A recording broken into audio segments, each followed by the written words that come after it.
안녕하십니까, 김방입니다. 경제학은 우울한 과학, 디스멀 사이언스라는 별명을 갖고 있습니다.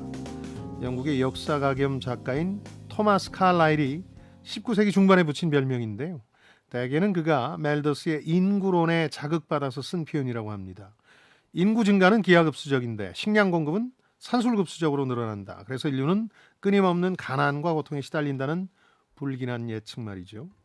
하지만 칼라일이 경제학의 오명을 뒤집어 씌운 것은 맥락이 훨씬 더 복잡합니다. 당시는 영국 지식인들 사이에서 노예 문제를 두고 논쟁이 벌어지는데요. 존 스튜어트 밀이 완전한 노예 해방을 거듭 주장한 반면에 칼라일은 현실적인 문제들, 특히 서인도 제도 영국 식민지 농장에서 벌어진 일들을 들어서 일부 노예 제도의 회복을 주장합니다. 우울한 과학이 제기한 인구와 식량에 대한 경고도 근거의 하나였죠. 칼라일의 조론과는 달리 주류 경제학은 결코 우울하지 않았습니다. 멜더스의 인구론이 현실화되지도 않았고 합리적이고 이기적인 경제인이라는 기본 전제하에서 경제학은 지나치게 기계적이고 심지어는 잘 맞아떨어졌습니다. 그러다 보니까 실제로는 경제 현실을 설명하는데 한계를 보인다는 비판을 받았습니다. 그 원인으로 경제하는 사람, 호모 이코노미쿠스라는 전제가 꼽혀왔죠. 행동경제학은 이 대전제에 과감하게 도전장을 내밀었습니다.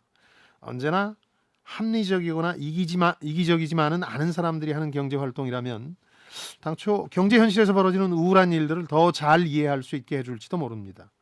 그리고 그건 기존의 기계적인 경제학과 달리 사람 냄새 풀풀 풍기는 인간적인 경제학일 겁니다. 지식과 지혜를 얻는 가장 경제적인 방법, 성공예감 별책 프로. 지금 시작하겠습니다.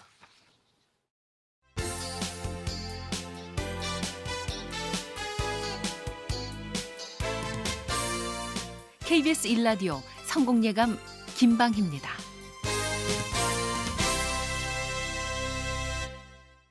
별책 프로의 책 읽어주는 남자 김방희입니다. 별님 씨 모시겠습니다. 어서 오십시오. 네, 안녕하세요. 별책부록에서 별을 맡고 있는 광명수입니다. 반갑습니다. 둘이 하나가 된다는 부부의 날이에요. 연애 시절의 몽글몽글한 감정을 되살려서 오늘만큼은 서로를 위한 시간을 온전히 가져보세요. 부럽네요. 부러워하기까지요. AI가 부부의 날을 알려주니까 참 네. 묘하네요.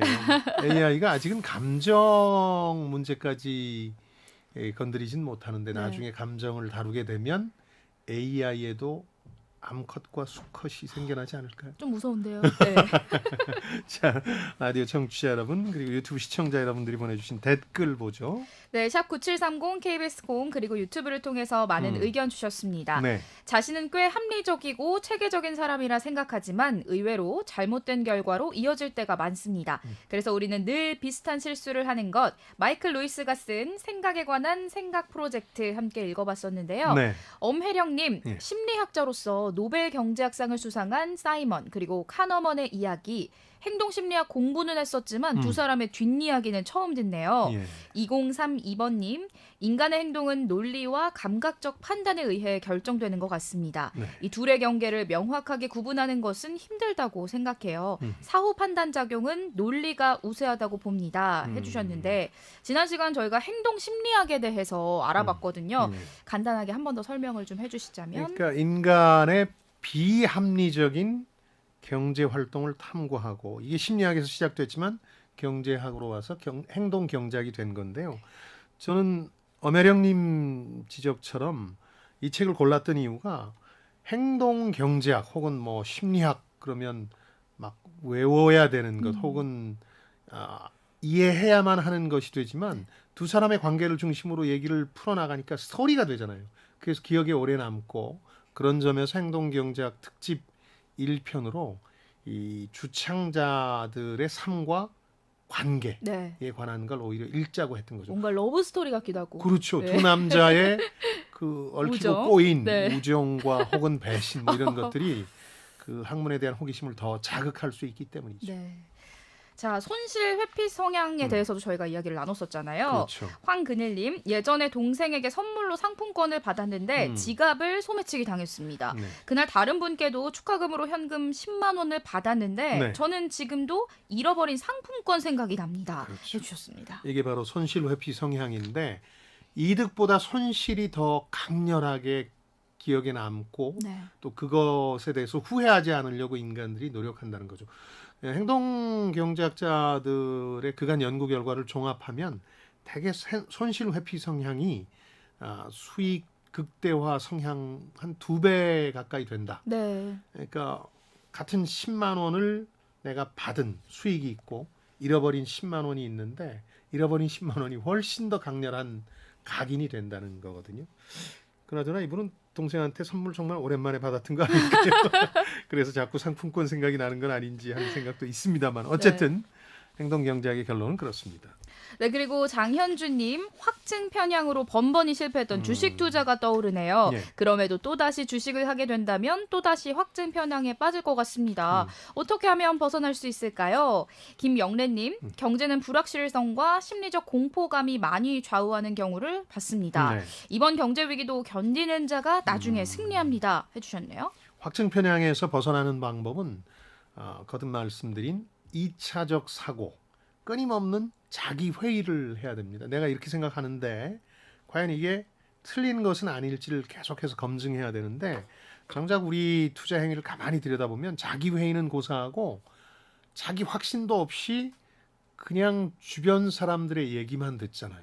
그래서는 절대 이길 수 없다는 걸 그동안 공부를 통해서 많이 우리가 확인했잖아요. 네. 남들과 똑같이 움직여서 이길 수는 없는 게임의 본질이 머니 게임이니까 그래서 남들과 다른 생각을 하기 위해서 노력하되 그런 다른 생각조차도 자기 회의를 통해서 한번 검증해야 되는 거죠.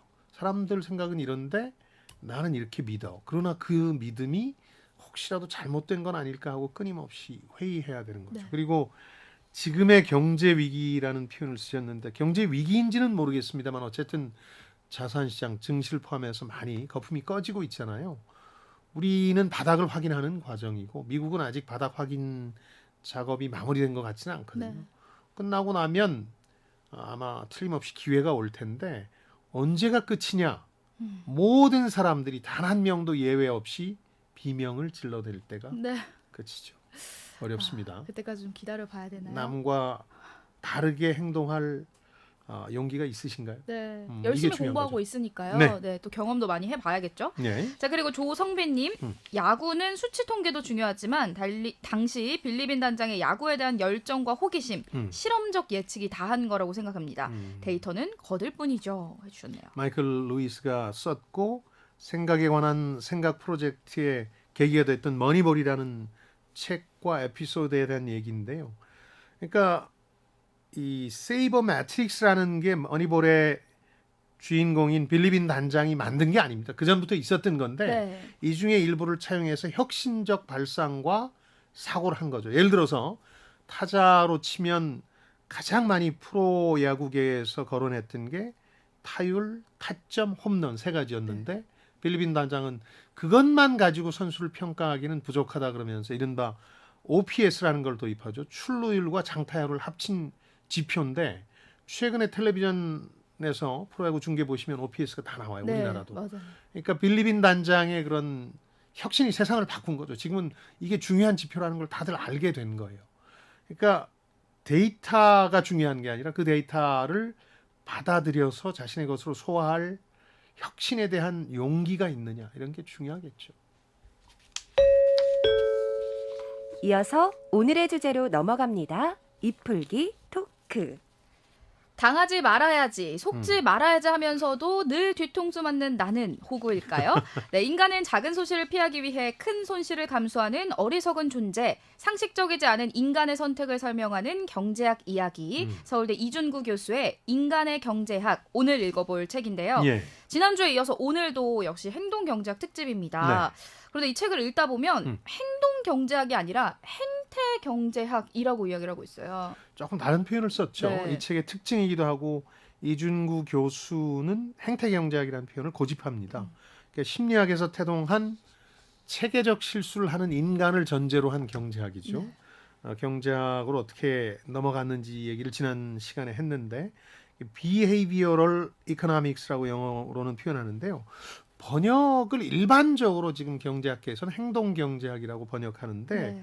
저자인 이준구 교수는 행태경제학이라는 고집을 꺾지 않습니다. 왜냐하면 인간의 행동, 액션 하나하나를 연구하는 게 아니라 행동 방식을 연구하는 거니까 행태가 맞다. 네. 저는 뭐 이런 게 학자적 판단이고 그래서 수용할 만하다고 봅니다. 다만 행동경제학이 너무 널리 알려졌기 때문에 오늘 우리 방송에서는 행동경제학이라는 표현을 그대로 쓰자. 네. 이렇게 제안을 드리고 싶습니다. 네, 책을 읽다 보면 책에서는 행태 경제학으로 나온다라는 이야기. 같은 표현이니까 네. 너무 신경 안 쓰셔도 됩니다. 네, 그리고 이 책 같은 경우 2009년에 썼던 36.5도씨 인간의 경제학의 2017년 개정 증복판이거든요. 예. 그래서 제목도 인간의 경제학으로 축약을 했다고 볼 수 그렇죠. 있을까요? 아까 방송 시작하면서 말씀드렸습니다만 행동경제학은 경제학의 기본 전제를 바꾸는 겁니다. 엄청난 도전이죠. 그러니까 기본 전제의 핵심은 경제하는 인간, 호모 이코노미쿠스고 그거의 기본 성격은 경제하는 인간이 뭐냐? 아주 합리적이고 이론 한 푼도 완벽하게 따지는. 두 번째는 이기적인, 철저하게 내 이해가 중심이 되는 그런 존재를 가상하고 학문을 펼치는 거거든요. 근데 그런 인간보다 훨씬 현실적이죠. 행동경제학이 전제하는 체계적인 실수를 하는 인간이니까 그런 점에서 인간적인 경제학이다. 인간의 냄새가 나는 경제학이다. 네. 제목을 그렇게 정한 것 같습니다. 약간 인간 냄새가 폴폴 풍긴다고 이렇게도 표현을 해주셨는데 예. 지난주에 마이클 루이스의 생각에 관한 생각 프로젝트라는 책을 읽으면서 청취자분께서도 말씀을 해주셨는데 예. 행동 경제학의 창시자격이죠. 데니얼 카너만과 아모스 트워스키의 삶과 생각도 그들의 끈끈한 관계에 대해서도 알아봤습니다. 예. 소장님께서 기성 경제학계가 대세로 떠오른 이 새로운 조류를 어떻게 수용할지가 궁금하다라고 말씀을 해주셨었는데 예. 저자나 오늘 읽을 책이 그 힌트가 될 수 있다라고 보시나요? 예, 있다고 봅니다. 이분이 주류 경제학계 거목 중에 한 분이니까 미국 경제학이라는 걸 수용한 우리나라 경제학계 분위기를 보면 크게 두 흐름이 있습니다. 하나는 시카고 대학으로 대표되는 신고전 학파 혹은 통화주의자들이라고 불리는 사람들이고 이 사람들은 시장에 대한 신뢰가 강해서 자유방임적 시장 경제라는 걸 믿습니다. 놔두면 돼. 놔두면 더 나아라고 믿는 거죠.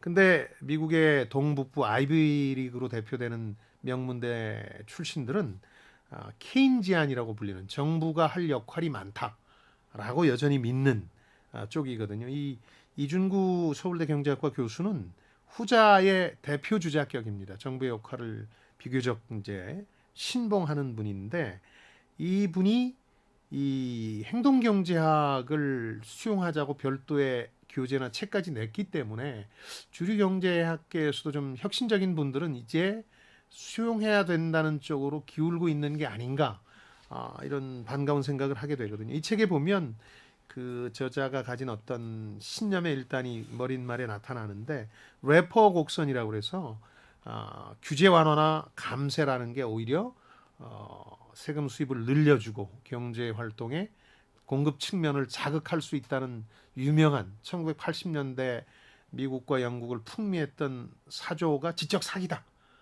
이건 정부의 역할을 극단적으로 축소시키자는 주장이니까 네. 그런 얘기를 하면서 이게 처음 책이 나온 게 이명박 정부 당시니까 이게 한국에서 지금 부활한 건 개탄할 만한 일이다. 이런 입장까지 나오거든요. 그러니까 그런 정부의 역할이 여전히 중요하다고 믿는 면모를 가진 분인데 이 행동경제학을 별도의 책으로 냈다는 건 대단히 이제 행동경제학의 미래나 이런 부분에 대해서 수용적으로 보고 있다는 거라고 봐야 되겠죠. 네. 뭐 떠오르는 새로운 조류다 뭐 이런 식으로 표현을 해주시는데 예. 사실 그래도 지금까지 이제 주요 경제학 교재에는 행동 경제학을 좀 무시하는 경향이 있다고 볼 수 있을 것 같아요. 예. 국내 교재들 상당수도 살짝 소개하는 정도라고 들었거든요. 저도 몇 권 들여다봤는데 네. 우리 때는 워낙 그 낡은 책들을 읽어서 조순 경제학 원론 뭐 이런 걸 봤는데 주로 라면 끓이고 냄비 받침으로 썼던 것 같아요. 굉장히 두꺼운 책들. 네. 근데 많이 소개를 안 합니다. 지금도 주류 경제학 책에서는. 네. 근데 이 저자는 그런 주류 경제학계에 있으면서도 좀 현실에 그대로 접목시킬 수 없는 한계 때문에 공허했다고 토로하거든요. 그러면서 이런 행동 경제학, 제자 표현으로는 행태 경제학이 존재한다는 걸 알고 나서 오히려 경제학을 더 사랑하게 됐다. 그러니까 굉장히 적극적으로 수용하려는 움직임이죠. 그런 점에서 보면 조금 기존의 주류 경제학자들과는 또 다른 결 보여주고 있습니다. 몸풀기 이풀기를 마쳤으니 이제부턴 심화학습으로 넘어가겠습니다.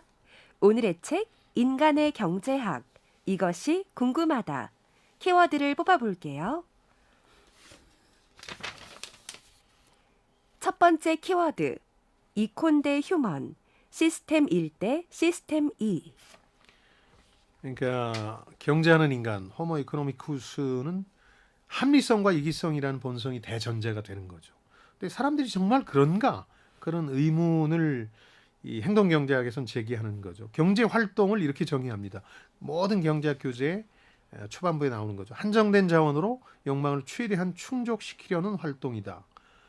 그러니까 이제 합리적이고 이기적인 인간을 전제해야만 되는 거죠. 근데 가만히 생각해 보면 저자 주정처럼 합리적인 그리고 이기적인 인간이라는 전제가 있다면 그런 사람이라면 이런 조건에서 이렇게 할 거야 라는 상당히 조건부의 예측에 불과하다. 경제는. 그래서 상당히 그 부분에 대한 이 행동경제학자들의 공격에 대해서 공감하는 대목이 많습니다.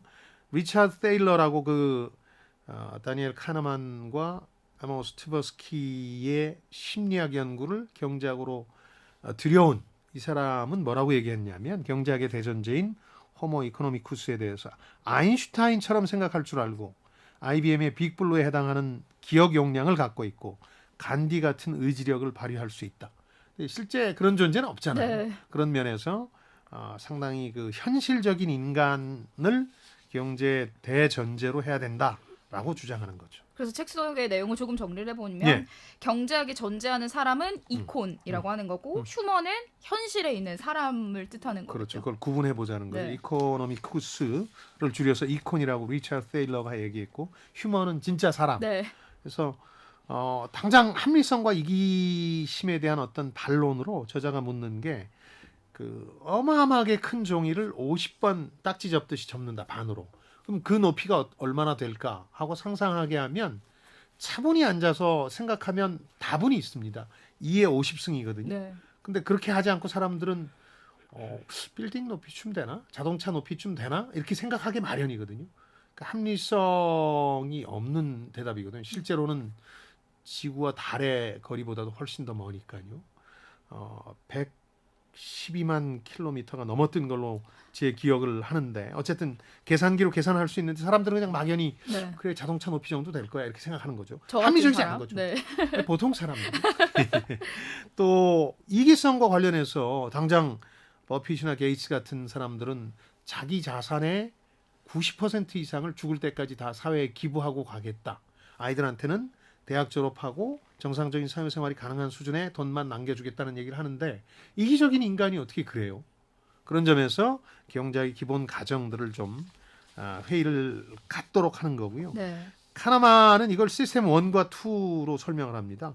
1은 아주 열정적이고 직관적인 사람들이고 2는 공정한 관찰자의 시각에서 비교적 합리적인 판단을 하는 거예요. 빠른 사고가 있고 느린 사고가 있고 시스템 1이 있고 시스템 2가 있고 그러니까 직관적이고 즉흥적인 면이 있고 인간은 논리적이고 분석적인 면도 따로 네. 있더라.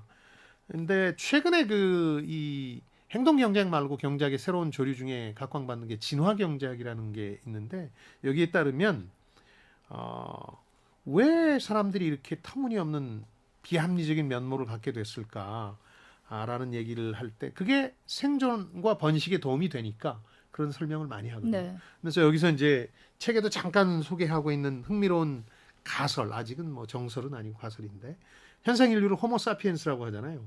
호모 사피엔스와 동시대에 존재했던 유럽 대륙에 살았던 네안데르탈인이라고 있는데 덩치도 크고 뇌 용량도 컸던 그 네안데르탈인을 현생 인류가 이기고 주류가 되는 거거든요. 근거가 뭐였을까? 뭘 통해서 이겼을까?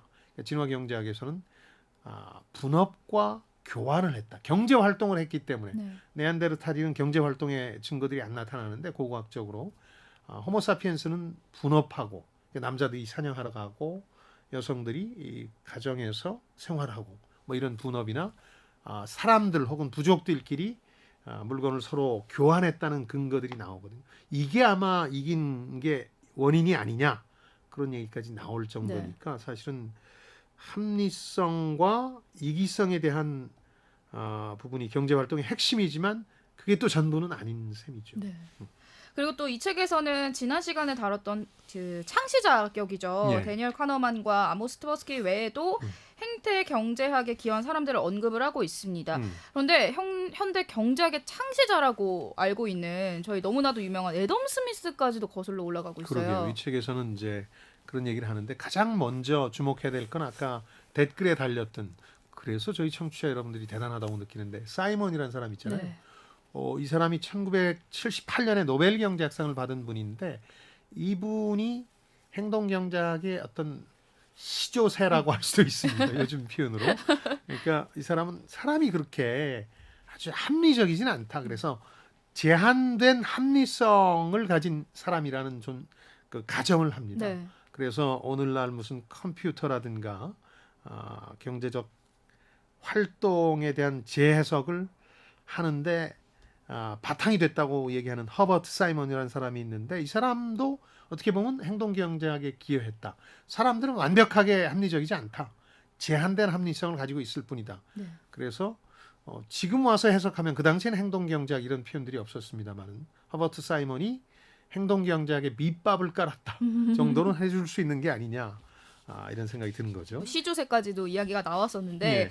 오늘은 또 이제 행동 경제학, 행태 경제학에 대해서 이야기를 하고 있습니다. 현대 경제학의 아버지라고 했던 애덤 스미스의 저서에도 오늘날 말하는 행동 경제학에서의 현실적인 인간 전제가 많은지 이게 좀 궁금하거든요. 책에 소개가 일부 돼 있는데 가장 대표적인 저작인 국부론 또 도덕감정론 같은 데 보면 거기서 묘사하는 사람이 현실적인 사람, 이게 휴먼에 가깝지 그 호모 이코노미쿠스에서 전제하는 합리적이고 이기적인 사람만은 아니라는 대목들이 꽤 나오거든요. 네.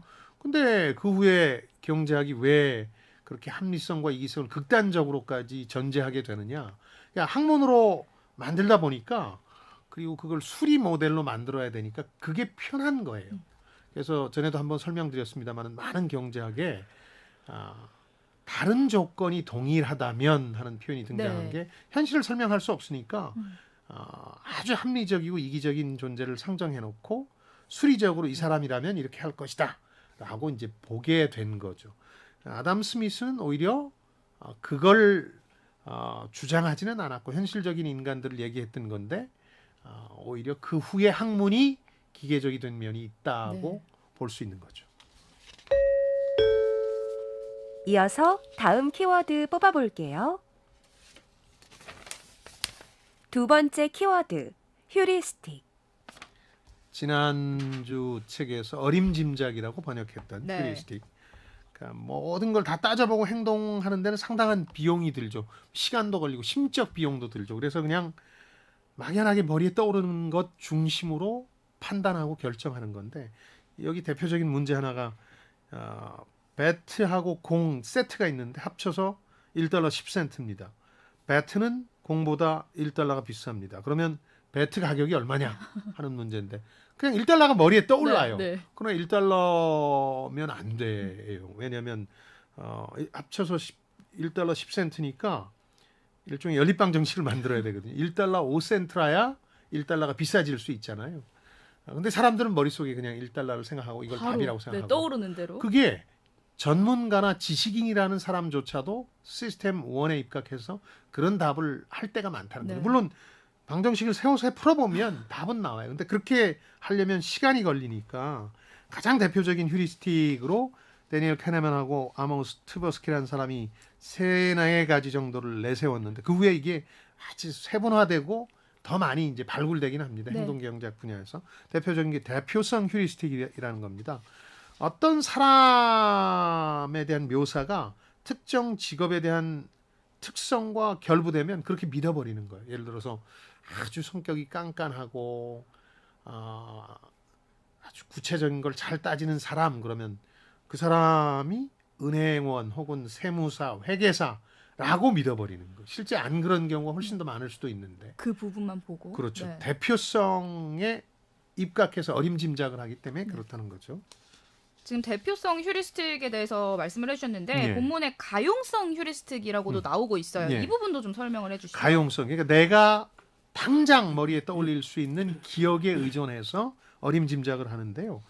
예를 들어서 이스라엘에서 테러가 벌어져서 사람이 많이 죽는 게 뉴스에 많이 나옵니다. 그게 머리에 자주 떠올라요. 이스라엘인들이라면. 네. 근데 실제로 이스라엘 내에서 통계를 내보면 교통사고로 죽는 사람보다는 테러로 죽는 사람이 훨씬 적거든요. 근데 테러에 대한 공포가 교통사고에 대한 공포보다 더 크잖아요. 머릿속에 떠오르는 게 그 뉴스고 네. 최신의 충격적이었던 테러 소식이었으니까 그런 거. 미국도 그렇거든요. 미국에서 총기 테러가 거의 주기적으로 일어나잖아요. 인종 증오 때문에 몇 명이 죽었다. 그러니까 그 테러로 죽은 사람이 어마어마할 거라는 생각이 지배하는데 실제로 보면 아주 희귀한 질병으로 죽을 가능성보다 훨씬 낮거든요. 네. 이 가용성 휴리스틱 때문에 이런 문제가 벌어지는 겁니다. 제 친구 중에 네. 노총각으로 맞선을 50번 보고 결혼하겠다고 작심한 친구가 있었는데 네. 이 친구의 고민은 늘 그거였어요. 예를 들어서 괜찮은 사람이 나타나요. 그러면 어떤 생각을 하냐면 앞으로 더 괜찮은 사람이 나타날지 모른다 그래서 그분하고의 관계를 포기했는데 그렇지 않잖아요. 네. 그럼 다시 과거로 가서 그분 생각이 나서 또 새로운 분에 만족하지 못하는 것 때문에 결혼이 많이 늦어진 적이 있는데 네. 이걸 지참금 문제라고 이 책에서도 소개를 하고 있는데 사람들이 이렇게 휴리스틱이라고 어림짐작을 통해서 어떤 사람이 나타날지를 기대하기 때문이죠. 이 책에서는 이건 통계학 방법입니다만은 100명을 만나고 나서 결혼하겠다고 결심한 사람이라면 통계적으로 37명 정도를 만나고 나서 결정하면 된다. 이런 통계적인 논리적이고 분석적인 방법으로 낸 결론이 있는데 사람들은 이걸 따르지 않아요. 네. 그냥 자기 감을 믿고 그렇게 엉망인 결정을 하고 결혼도 한 10년 정도 늦어지는 이 방송 들으면 안 되는데. 안타깝네요. 네, 이렇게 해서 지금 대표성 휴리스틱 그리고 가용성 휴리스틱에 대해서 알아봤는데 예. 이게 사실 어떻게 보면 공통적으로 비합리적으로 생각을 하는 거잖아요. 그럼요. 인간이 논리적으로 생각을 하지 못하는 건데 굉장히 흥미로운 게 이런 주먹구구식 투자가 또 반대로 놀랄 만큼 좋은 성과를 가져오기도 한다라는 게 또 책에 나오고 있어요. 사람들이 비슷하기 때문이죠. 네. 네, 사람들은 주식의 예로는 책에서도 자세히 묘사합니다만은 그냥 유명한 주식을 고르는 거예요. 사람들이 많이 거론하는. 네. 그 결과가 그냥 경제학에서는 사람들이 모두가 합리적이고 이기적이니까 특별히 기업의 가치와 동떨어진 주식이 있을 수 없다고 믿으니까 잘 나갈 대박을 칠 주식을 고를 수 없다는 게 경제학의 결론이지만 사람들 얘기 많이 하는 걸 고르면 수익률이 늘 이거보다 높아요. 그러니까 사람들은 비합리적인데 문제는 이걸 활용할 수 있는 전제 중에 하나는 대부분 다 비합리적이니까 그 사람들 추세를 이용하면 네. 대박의 가능성도 있다는 거죠. 그러니까 인간은 어림짐작을 통해서 허술한 경제적 결정을 내린다는 게 행동 경제학의 결론이다라고 예. 볼 수 있을 것 같습니다. 예. 다만 그런 경제학을 신봉하는 학자들 눈에 비치는 인간의 진솔한 모습들이 분명히 있을 것 같아요. 어떤 모습들이 있을까요? 행동 경제학에서 추가적으로 여러 가지 인간의 실수들을 밝혀냈는데 그 중에 하나가 앵커링, 단내림 효과라는 게 하나 있습니다. 임진왜란이 일어난 해는 1592년인데 그 전에 엉뚱하게 예를 들어서 1700대 숫자를 한번 떠올려 보라고 제시하는 겁니다. 네. 그러면 실제로 제시받지 않은 경우에 비해서 훨씬 임진왜란이 실제 발생한 시기가 늦춰지는 경향이 있어요.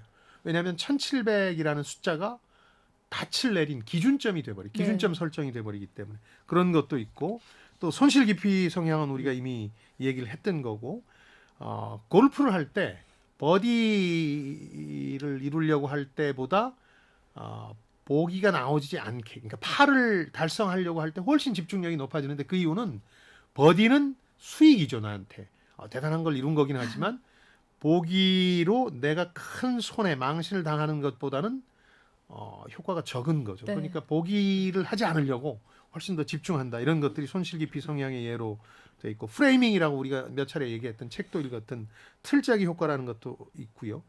이 책에서 새로 소개된 건 멘탈 어카운팅이라고 제가 방송에서 가끔 이용하는 건데요. 그 사람들이 돈을 같은 돈으로 보지 않아요. 네. 모피를 살 때는 막 50만 원도 선뜻 더 내는 사람이 재래시장, 전통시장에 가서는 콩나물 500원 막 깎으려고. 얼마나 비합리적인 결정입니까? 500원은 어떤 상황에서는 같은 돈이어야 되는데 사람들마다 돈의 지갑이 달라서 멘탈 어카운팅, 심적 회계가 있어서 이 돈은 다른 돈이야 하고 생각하는 불합리한 면이 있다는 것들도 행동기억자들이 밝혀낸 애노말리라고 그러는데 사람들의 이상현상이라는 거죠. 이어서 다음 키워드 뽑아볼게요. 세 번째 키워드, 합리성의 예외, 편향. 편향, 바이어스라는 게 이제 행동경제학에서 유형화돼서 사람들의 불합리성, 비합리성을 밝혀주는 그런 경향성들인데 경제학 교과서 챕터 두 번째쯤 나오는 게 기회 비용에 따른 결정을 해야 된다는 거거든요. 그러니까 예를 들어서 내가 지금 하는 과외를 때려치고 어떤 다른 알바를 할 것이냐를 결정할 때 다른 알바의 시급만 볼 게 아니라 과외로 벌었던 돈이 기회 비용인데 못 얻게 되는 거니까 네. 그것도 고려하라는 거거든요. 사실은 그것과 새로 얻게 될 소득을 비교하면 가장 합리적이고 경제적인 결정이 나오는 거죠. 근데 사람들은 그거보다는 의사결정에 아무 상관이 없는 매몰 비용, 이미 돈이 나가서 미래 결정과 상관없는 것에 치우친 결정들을 하더라. 콩코드의 오류라고 유명한 사례도 나오는데 콩코드기라고 대서양을 엄청나게 빠른 속도로 횡단하는 비행기를 영국과 프랑스가 합작으로 개발했는데 사실 경제성이 없어요. 너무 비쌌고 네. 단지 시간을 몇 시간 절약하기 위해서 그렇게 많은 돈을 지불할 사람이 없다는 게 개발 과정에 다 밝혀졌는데도 돈이 수십조 원이 들어갔기 때문에 개발 비용으로 이게 아까워서 계속 하다가 결국 상업 노선을 포기하게 되거든요. 이런 것처럼 사람들은 들어간 돈에 대해서는 상당히 집착하는데 기회 비용에 대해서는 신경을 별로 안 쓰더라. 경제학 교과서대로 움직이지 않더라고요. 네. 여기 아주 대표적인 문제 하나가 나오는데 이걸 서울대생들도 많이 틀려요. 저도 학생들 가르칠 때 문제를 내보면 20달러 주고 산 보르도 와인이 있습니다. 내가 20달러 주고 샀는데 지금 시세가 75달러예요. 이걸 제가 집에서 따서 마셨어요. 네. 좀 아까웠지만. 그러면 기회비용은 얼마일까 하는 문제인데요. 20달러가 아닙니다. 20달러는 그 매몰 비용이에요. 제가 지불한 비용이죠. 네. 근데 지금 그걸 내다 팔면 75달러니까 75달러가 기준이 되는 거예요. 내가 이걸 마실까 말까 결정할 때 얼마짜리 마시는 거야? 20달러가 아니라 75달러짜리를 지금 마시는 거야. 라는 생각을 해야 되는데 네. 그렇게 생각하지 않는다. 나 2만 원 조금 넘게 줬으니까 그거야. 그렇게 생각한다는 그렇죠. 거죠. 이런 부분에서 사람들이 가진 이제 매몰 비용에 집착하는 것들 이런 것들이 비경제적인 비합리적인 면모라는 걸 소개하고 그런 것들이 나타나는 이유를 많이 듭니다. 현상유지 편향이라는 것도 있고 편향 중에 또 기정 편향이라고 그래서 지난 시간에 좀 다뤘습니다만 네. 디폴트 바이어스라고 그래서 어떤 조건을 주면 그 조건을 벗어나는 게 번거로우니까 그냥 주어진 대로 하는 거예요. 예를 들어서 그 혹시 사고로 돌아가시게 됐을 때 장기를 기증하시겠습니까? 그러면 노를 치기가 쉬우니까 기증하겠다는 분이 아주 줄어드는데 네. 돌아가시면 장기를 기증하는 걸 디폴트로 정해놓고 혹시 거부하시려면 체크해 주십시오 하면 굉장히 높아진다는 거부하는 것도 현상유지 편향 때문에 귀찮으니까 네, 그냥 네, 놔준다는 거죠. 이런 것들도 있고 그런 점에서 사람은 편향의 동물이다.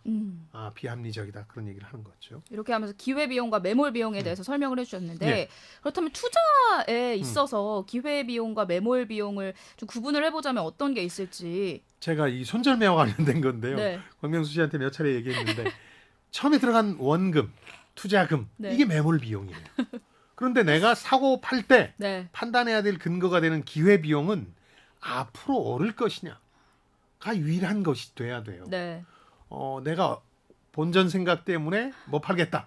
그건 손실 회피 성향이에요. 손실이 확정되는 거니까 네. 차마 못 팔고 매몰 비용에 집착하는데 앞으로 오를 것 같으면 그게 확실하다면 지금 손해가 현실화되더라도 팔고 또 다른 기회를 엿봐야 되는 건데 이게 참 쉽지가 않다는 거죠. 그러니까요. 고수가 되기 전에는. 예. 이런 선생님을 옆에 두고서도 실패하는 전 정말 어떻게 해야 될지 모르겠습니다. 네, 다시 책 이야기로 넘어가면요. 예. 네, 뉴욕의 택시 기사들의 모습을 관찰한 결과에 상당히 독특한 점이 있다라는 사실을 또 예. 밝혀내기도 했습니다. 심적 회계와 관련이 있는데요. 저도 택시 기사님들하고 얘기하면서 이거 많이 느꼈는데 어떤 요일에 따라서 손님이 굉장히 편차가 심합니다. 네. 그리고 상권에 따라서도 다르고요. 그럼 요령 있게 예를 들어서 오늘은 손님이 영 없을 것 같다.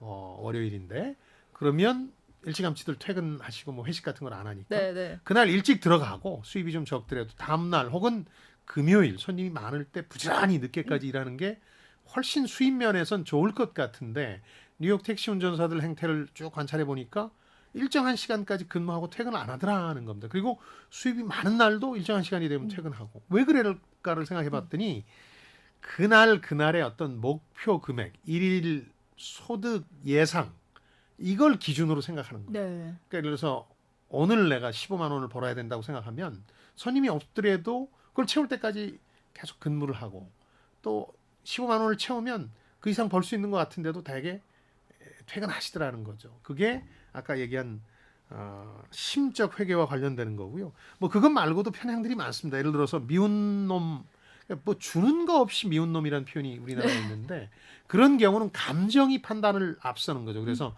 일단 미워하는 이유를 나중에 찾아요.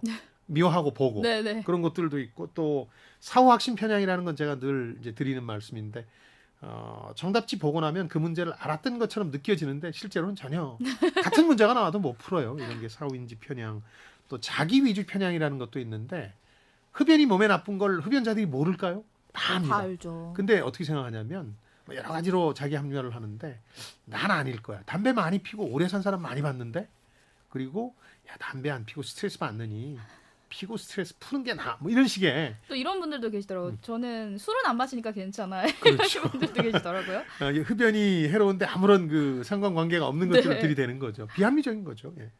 그리고 경제학의 전제는 인간의 합리적인 사실뿐 아니라 이기적이다라는 이야기가 나오고 있어요. 이기적인 존재를 상정하는 거죠. 네. 그런데 또 어떨 때 보면은 이기심을 자제하는 태도도 보이기도 하거든요. 그렇죠. 이콘과 달리 휴먼은 아주 대표적인 심리학 실험이 이제 최후 통첩 실험이라는 거하고 독재자 게임이라는 게 있는데요. 이건 어떤 거냐면 광명수 씨한테 10만 원을 줘요. 그리고 다른 한 분한테 얼마를 주겠다는 제안을 하고 둘이 나눠 가지는 겁니다. 근데 상대편한테 거부권이 있어요. 둘 다 최후 통첩을 할 수 있어요. 돈을 일방적으로 얼마를 나눠줄 수 있는데 상대편이 마음에 안 들면 노 하면 가졌던 10만 원을 제가 뺏어가요. 그러니까 상당히 머리를 굴려서 그렇죠. 돈을 나눠줘야 되겠죠. 네. 이걸 해보면 이런 실험을 열심히 해보면 만약 이기적인 존재라면 이론이라도 받는 게 낫잖아요. 못 받는 것보다 영원 받는 것보다. 그렇죠. 그러니까 받아야 되는데 안 받더라는 겁니다. 20% 그러니까 2만 원 정도 이상을 줘야 받고 또 주는 사람도 되게 이 정도는 줘야지 하면서 이기적인 면모 99,990원을 가지는 게 아니라 한 4만 원 정도는 주더라는 겁니다. 근데 심지어 이 조건을 더 이제 악화시켜서 독재자 게임이라고 상대편이 거부권이 없어요. 그냥 나눠주는 거예요. 네. 일방적으로. 그래도 뭐 이런 나눠주는 경우는 없더라는 거예요. 대개 한 2만 원 정도는 나눠주는 일반적인 경향이 나타나요. 그 모습만 보면 또 인간이 무작정 이기적이다 이렇게 그거죠. 볼 수는 없어요. 그래서 행태 경제학은 그런 기존 경제학의 전제들에 대해서 도전장을 내미는 거죠. 실제는 안 그렇다. 휴먼은 안 그렇다. 이콘이 아니다. 그런 얘기죠. 지금 여러분께서는 주말에만 만나는 성공예감 별책 부록을 듣고 계십니다. 오늘 들려드리는 책은 인간의 경제학입니다. 이어서 다음 키워드로 넘어갑니다. 네 번째 키워드, 할인율에 대한 오해와 진실. 아마 경제학 혹은 파이낸스라고 불리는 재무학에서 가장 이해하기가 까다로운 게 할인율이라는 개념일 거예요. 네. 방송에서도 채권 가격 얘기하거나 뭐 주식 시장, 주가는 미래에 창출될 영업이익의 현재 가치다. 이런 얘기를 할 때 할인율이라는 개념이 들어가는데 이걸 이해하기가 제일 쉽지 않은데 실제로 여기서도 아주 고무줄 같은 인간의 변덕스러운 속성이 드러나더라는 거죠. 경제학의 기본 가정과 달리. 할인은 이자가 붙는 과정을 거꾸로 뒤집는다고 생각하시면 됩니다. 미래 만 원이 오늘 당장 나한테 주어질 10,000원과는 다른 거죠. 할인이 돼야 되는 거죠. 네. 미래에 10,000원을 받는다. 기다려야 되니까. 기다리는 게 싫으니까 할인을 하게 되는데 경제학의 기본 과정은 한 사람의 할인율은 쭉 자기 마음속에 있어서 유지가 된다는 겁니다. 어떤 사람은 위험을 사랑하니까 할인율이 이제 낮을 수도 있고 어떤 사람은 위험을 극도로 싫어하니까 할인율이 아주 큰 폭일 수도 있는데 이런 일관된 할인율이라는 개념이 틀렸다는 걸 행동 경제학자들이 많은 실험을 통해서 밝혀냅니다. 네. 그래서 특히 아주 미래로 갈수록 또 적용 금액이 클수록 사람들이 좀 느긋해지더라. 그러니까 할인율이 낮아지더라 하는 것들을 밝혀내고요. 그 밖에도 이상현상들이 많이 나타납니다. 합리적이고 이기적인 경제인으로서는 이해 안 되는 거. 자, 이효리 씨와 데이트할 수 있는 이벤트에서 당첨이 됐어요. 팬이. 그럼 언제 하겠냐 그러면 경제적인 관점에서는 미래는 어떻게 될지 모르고 불확실하니까 당장 이 순간 혹은 내일 할 수 있다면 한다고 해야 네. 맞거든요. 가능한 빨리. 근데 일주일쯤 대개 기다리는 걸로 돼 있어요. 왜 그럴까요? 왜 그럴까요? 경제학적 가정과 달리 사람들은 일주일간 설레고 싶거든요. 네. 이 멋진 감정을 일주일간 느긋하게 즐긴 다음에 네. 실제 데이트를 하고 싶은 거니까 그런 것들도 경제학과는 좀 다른 거더라. 그리고 뭐 임금을 주는 방식도 처음에 왕창 많이 주는 걸 좋아하는 것 같지만 아니고 점점 더 높아지는 쪽을 선호하더라. 우리나라 연공서열제라는 게 회사에서 근무를 오래 할수록 점점 높아지는데 그걸 좋아하는 사람들의 속성도 있더라. 이런 것들도 행동경제학에서 밝혀내는 내용들이죠. 네. 이 책에서 마시멜로 이야기라는 책의 소재가 되기도 했던 예. 마시멜로 실험 이야기가 나와요. 저희도 몇 차례 소개해드린 적이 그렇죠. 있었는데 이건 행동경제학 관점에서는 어떤 의미가 있는 걸까요? 그러니까 스탠퍼드대 심리학과에서 했던 유명한 실험이 마시멜로 실험이라는 거였는데 그러니까 어린 아이들한테 15분만 눈앞에 있는 마시멜로 아주 그 달달한 과자를 참으면 하나 더 준다 네. 하는 이제 실험을 한 거예요. 이런 조건 하에서. 근데 그 인내심을 보여서 15분 후에 한 개를 더 받았던 친구들이 나중에 학업 성적이라든가 인생의 성취에서 훨씬 더 높은 성공률을 보이더라 하는 게 마시멜로 실험입니다. 네. 근데 이제 심리학계에서는 이미 많이 이 결론에 대해서 이제 반박이 이루어졌어요. 그 당시 실험 설계라든가 추후에 이제 한 사람의 인생을 따라가면서 성취와 연관시킨 것에 문제가 있다는 지적이 제기돼서 네. 마시멜로 먹는 거 참은 사람이 성공한다는 아주 단순한 논리는 많이 깨졌는데 다만 뭐 책으로도 나왔었잖아요. 2005년엔 마시멜로 이야기라고. 근데 이 실험에서 할인율 개념을 한번 생각해 보자는 게 저자의 입장인데요. 할인율이 15분에 100%예요. 15분만 참으면 하나 더 주니까 15분에 100%인 할인율을 자랑하는 건데 그러면 어렸을 땐 그걸 못 참아서 많은 아이들이 다시 집어먹는데 나이가 들었다고 생각해 보면 다 참잖아요. 뭐 마시멜로를 좋아하지 않게 되기도 하거니와 네. 너무 다니까 트랜스 지방이 많으니까. 근데 뭐 좋아한다고 하더라도 15분은 거뜬히 참거든요. 그럼요, 나이가 참을 수 있죠. 들면서 할인율이 고무줄처럼 달라지더라는 겁니다. 그런 점에서 할인율은 영원히 고정불변이라는 경제학의 전제는 잘못됐다는 거죠. 네, 네. 지금 실험에서 할인율 뭐 15분에 100% 뭐 이런 이야기도 나오고 있거든요. 예. 그러니까 요즘 사실 뭐 백 하나 사려고 텐트 치고 기다리는 마당에 그렇죠. 처리하는데. 15분 뭐 대수겠어요. 뭐 예. 이런 생각이 드는데 예. 다만 이제 장사하는 분들 입장에서 가격을 올릴 때 소비자들의 저항을 막아내야 된다라는 과제가 또 있기도 하잖아요. 예. 이 저자는 소비자의 분노를 사지 않고 가격을 올리는 방법을 제시를 하고 있습니다. 프레이밍, 틀짜기 효과라는 건데 제가 방송에서 어떤 분의 고민에 대해서 네. 이 틀짜기 효과를 활용해 보시라고 한 적이 있거든요. 커피 원두 가격이라든가 인건비 같은 게 오르면서 커피 가격을 올려야 되느냐가 고민이신 분이 네. 있었는데 실제로 고급 커피 전문점들은 대부분 다 올렸잖아요. 프랜차이즈들이. 심지어는 3개월 만에 2번 올린 데도 있거든요.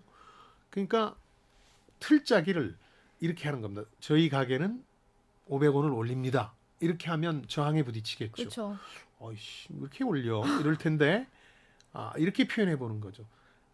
커피 빈이 최근에 많이 올렸으니까 커피 빈을 포함해서 많은 커피 전문점들이 500원을 올리고 있습니다. 저희 매장은 300원만 올리겠습니다. 그러면 다른 데 비해서 훨씬 덜 올리는 게 되는 거거든요. 네. 그러니까 자동차의 경우도 예를 들어서 200만 원을 할인해 준다 그러면 기분 좋게 이제 사는 사람들이 대부분이지만 그 200만 원의 가격 인상을 하면 뭐 공정하지 않다. 어휴. 화를 내기 시작하죠. 최근에는 신차 대기 시간이 길어지니까 테슬라 같은 데서 나타나지만 대기 시간 동안 가격을 올려버리기도 하잖아요. 네. 근데 그럴 거면 차라리 가격을 미리 비싸게 불러놓고 할인을 해주는 게 그러니까 백화점에서 거의 매일 할인하고 있는 이유가 이런 거죠. 사실은 실제 가격을 높이고 할인해주는 쪽을 훨씬 더 저항 없이 수용하더라는 거죠. 이게 틀짜기 효과라는 거죠.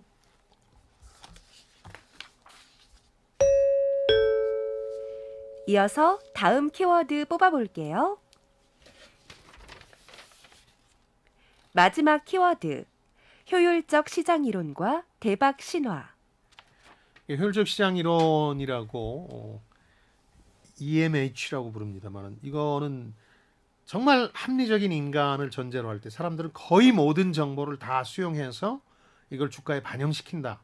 시장은 아주 효율적으로 주가가 곧 그 기업의 가치를 의미한다. 이렇게 믿게 되면 네. 대박을 낼 여지는 없잖아요. 한번 말씀드렸습니다만은 랜덤 워크 티오리라고 그래서 술 취한 사람의 갈짓자 걸음걸이처럼 제멋대로 움직일 테니까 사람이 머리 굴려서 대박을 내겠다 해봐야 소용없고 그냥 원숭이가 다트에 던져서 투자하는 게 더 나을 수도 있다. 네. 순전히 운이니까 랜덤이니까 뭐 이런 말씀도 드렸는데 실제로 대박 신화를 이룬 사람들이 있잖아요. 워렌 버핏 운이라고 말할 수 있을까요? 40년 가까이 늘 시장을 이겼어요. 한두 해를 빼놓고는 플러스 수익률을 기록했고 네. 그 얘기는 사람들이 실제로는 합리적이지 않다. 시장도 효율적이라기보단 효율성의 강도가 나라마다 조금씩 다른데 완전한 효율적 시장이라는 게 있을 수 없다. 그런 거죠. 현실에서는 특히 이 워렌 버핏의 대박 신화는 가치 투자라는 전략인데 가치 투자의 핵심 포인트는 사람들은 늘 비합리적으로 과잉 반응하고 너무 오버하거나 혹은 너무 과대평가하거나 저평가하는 거죠. 네. 나중에 평균으로 돌아가니까 평균 회귀라고 얘기하는데 그러니까 그걸 미리만 알아차리고 용기를 내서 주목한다면 그 투자를 통해서 돈을 벌 수 있는 거죠. 시계추로 하워드 막스는 비교를 했었잖아요. 시계추 양극단에 있는 경우가 많고 중앙을 스쳐 지나가는 순간은 짧지만 그게 평균으로 회귀하는 순간이거든요. 그러니까 어느 쪽으로 과잉 반응하고 있다면 대박을 노려볼 수 있고 워렌 버핏이나 유명한 투자자들은 그렇게 하고 있다는 거죠. 네. 여기에서 나오는 게 쌍둥이 주식이거든요. 예, 예. 이 쌍둥이 주식에 대해서 좀 설명을 해주시죠. 이거는 경제학, 재무학에서도 상당히 이례적인 일이고 이걸 활용한 투자법들도 많이 나오는데 네. 로얄 더치 쉘이라는 영국과 네덜란드에 동시에 상장된 쌍둥이 기업이 있습니다. 이 회사는 합병을 하면서 배당금 비율을 정해놨어요. 6대 4로. 그러니까 양국의 기업 가치가 정확히 6대 4 비율에 회귀해야 정상인 거잖아요. 네. 같은 회사인데 그렇죠. 서로 다른 데 상장했을 뿐이니까. 근데 1980년부터 1995년까지 두 회사의 주가를 보면 배당 비율과 다를 때가 훨씬 많아요. 그것도 차이가 있을 때가 많거든요. 사람들이 비합리적으로 생각하기 네. 때문에. 근데 이 조지 소로스 같은 사람은 모멘텀 투자라는 걸 통해서 이런 사람들의 비합리적인 포인트에서 대박 신화를 일구는데 그건 뭐냐 하면 사람들이 과민 반응할 때 그 과민 반응의 추세를 쫓아가는 거예요. 아까는 사람들이 거론하는 주식 얘기를 했는데 어디가 오른다 그러면 실제로 그 기업 가치가 좋아졌다기보다는 사람들이 이렇게 믿고 있는 한은 주가가 뛰겠구나 하고 모멘텀이 바뀌기 전까지 네. 따라하는 거죠. 그리고 남보다 조금만 반발짝만 앞서서 모멘텀 사람들이 다 같이 돌아서는 시점만 알 수 있다면 소로스는 재귀점이라고 했는데 돈을 버는 거죠. 네. 이렇게 이런 것들도 비합리적인 어떤 거잖아요. 사실은 6대 4로 정확히 주가가 일치해야 되니까. 그렇죠. 최근에는 그래서 차익 거래라는 이 프로그래밍을 통한 투자들이 많이 늘고 있는데 이렇게 사람들이 비합리적인 분야에 나타나는 비합리성을 이용해서 그러면 6대 4 비율이 안 되면 프로그래밍으로 6대4가 되도록 계속 사고 파는 거예요. 그러면 돈을 벌 수 있거든요. 네. 그게 쌓이면 큰 돈이 된다. 그래서 아비트리지 투자 전략이라는 게 생겨나기도 하고 있고, 또 이 전반적으로 보면 행동경제학에서는 효율적 시장에서는 모든 정보를 다 주가에 반영한다고 하는데, 시장에 반영한다고 그러는데, 단기적으로는 반영이 안 되는 경우가 오히려 많고, 장기적으로는 과민하게 반응되는 경우가 많더라. 네. 반영되는 경우가 많더라. 그런 얘기를 하면서 그걸 이용해서 투자 전략을 갖고 갈 수 있다는 얘기도 하고요. 굉장히 흥미로운 주식 프리미엄 수수께끼라는 게 제목에 있습니다. 채권이라는 게 있어서 예를 들어서 10년 평균 수익률이 한 3%다. 그러면 그 10년 평균 수익률 주요 선진국들 보면 주식이 채권보다 훨씬 높아요. 네. 주식은 뭐 7% 이렇게 높은데 왜 똑같아야 합리적인 게 아닌가? 똑같은 투자 상품인데 만약 그렇다 그러면 다 주식에 가야지 왜 채권 투자를 할까? 네. 그 수수께끼를 어떻게 이해하냐면 손실 회피 성향이라고 보거든요. 주식은 손해를 보잖아요. 채권은 원금과 이자를 받는 확정 상품인데 반해서, 그러니까 손해에 대한 충격이 너무 크니까 사람들은 그걸 너무 싫어하니까 네. 그거에 대한 보상으로 주식이 다른 투자 상품에 대해서 프리미엄을 더 준다. 그 수수께끼를 그렇게 이해를 하고 있는 거죠.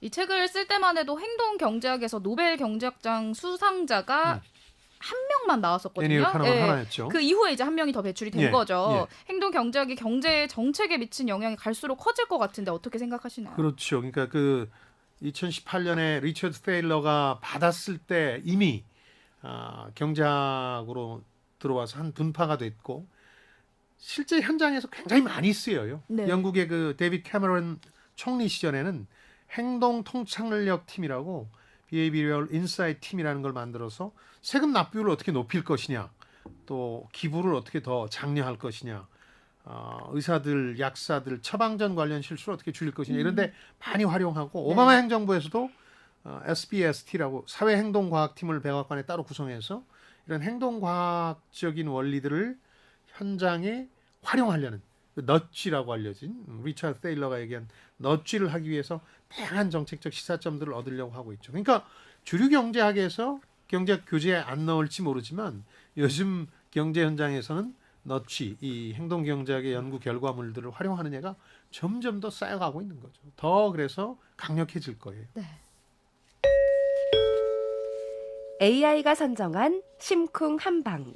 오늘의 책 인간의 경제학을 관통하는 핵심 구절 한방에 정리해 드립니다. 이렇게 찾아낸 인간 본연의 모습에 기초해 경제 이론을 다시 써야 한다고 말한다.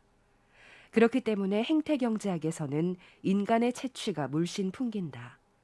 전통적인 경제 이론에서는 도저히 느낄 수 없는 36.5도씨의 따뜻한 체온을 느낄 수 있다.